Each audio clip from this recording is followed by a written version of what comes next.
நேற்றுக்குதான் ஞானபீட விருது பெற்ற வைரமுத்து பத்தி பேசினார். இன்னைக்கு பேப்பர் எடுத்தோன்னே எனக்கு அப்பா சந்தோஷம். எப்படின்னா தமிழ் செல்வனுக்கு சாகித்ய அகாடமி விருது கொடுத்திருக்காரு. ஆமா, தமிழ் சிறுகதைகளின் தடங்கள், சிறுகதைகள் உருவான வரலாறு அந்த மாதிரி நான் அது படிக்கல. ஓகே. ஆனா அவரோட புத்தகம் நிறைய படிச்சிருக்கேன். எனக்கு அரசியல் பிடிக்கும். ரொம்ப சின்ன புத்தகம், எல்லாருமே வாசிக்க வேண்டியது. நம்ம நினைக்கிறோம் எனக்கும் அரசியலுக்கும் சம்மந்தம் இல்ல, நான் அரசியல் பேசுறது இல்ல, இதுல அரசியல் இல்ல, அந்த மாதிரி சொல்லே ஒரு அரசியல்.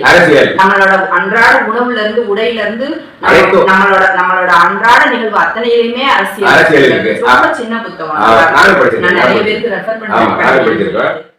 நாட்டார் தெய்வங்களின் வரலாறு அப்படின்னு ஒரு சின்ன புத்தகம் போட்டிருப்பாரு. வெயிலோடு போய் நான் படிக்கல,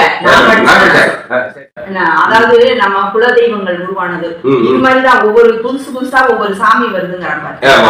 அதெல்லாம் எப்படி உருவாச்சு, அதாவது மக்கள் வந்து ஒரு இழப்பு ஏற்பட்டுச்சுன்னா அந்த குற்ற உணர்வுல இருந்து தன்னை பாதுகாத்துக்கிறதுக்காக தெய்வங்களா வச்சு வழிபடுறாங்க அப்படிங்கிறது. ரெண்டாவது இந்த புத்தகம் அதெல்லாம் விட அவரோட பர்சனல் லைஃப், அதாவது நான் உன்னை பேசுறேன்னா நான் அது மாதிரி இருந்து காட்டணுங்கிறதுக்கு ஒரு உதாரணமான ஆளு நான் பாத்துருக்கிறேன், அவரை பாக்குறேன். எனக்கும் அவங்க மனைவி வந்து ஆசிரியை, அவர் வந்து மிலிட்டரியில இருந்து அதுக்கப்புறம் போஸ்ட் ஆபீஸ்ல வேலை செஞ்சு மொத்தமா அதுல இருந்துட்டு முழு நேர ஊழியரா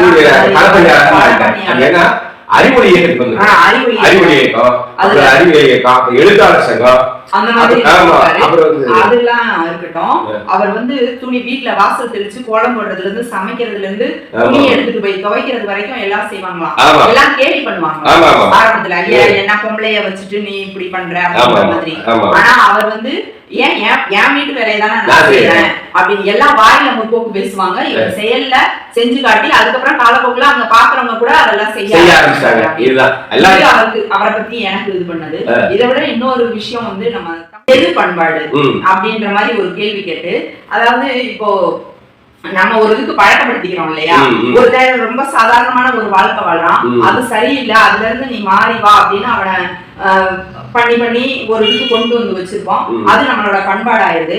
ஆனா அவன் நல்லவனா இருந்திருப்பான், ஆனா அதை நம்ம இப்படி மாத்திருப்போம். அப்ப பண்பாடு சரியா தவறா அப்படிங்கிற ஒரு கொஸ்டின் வந்து நிறுத்தும் போது நம்ம யோசிச்சு பார்க்கும்போது ரொம்ப சரியா இருக்கிற மாதிரி இருக்கும். நம்ம முகில் பரமானந்த அவரு அங்க டெல்லிக்கு வந்திருக்காரு, வேலூருக்கு வந்திருக்காரு, ராணிப்பேட்டைக்கு வந்திருக்காரு. இப்ப சிவகாசியில போய் நான் அவரை சந்திச்சு போட்டோ எடுத்து அது வீடியோ எல்லாம் போட்டுருக்கேன். ஆமா, சிவகாசியில தான் நடந்தது அறிவியல் மாநில மாநாடு. அதை சந்திச்சேன், ரொம்ப மகிழ்ச்சியா இருந்துச்சு. நிறைய நூல்கள் நம்ம வீட்டுல சிறப்பானவங்களுக்கு சரியான அங்கீகாரம் கிடைக்கும் போது ரொம்ப மகிழ்ச்சி.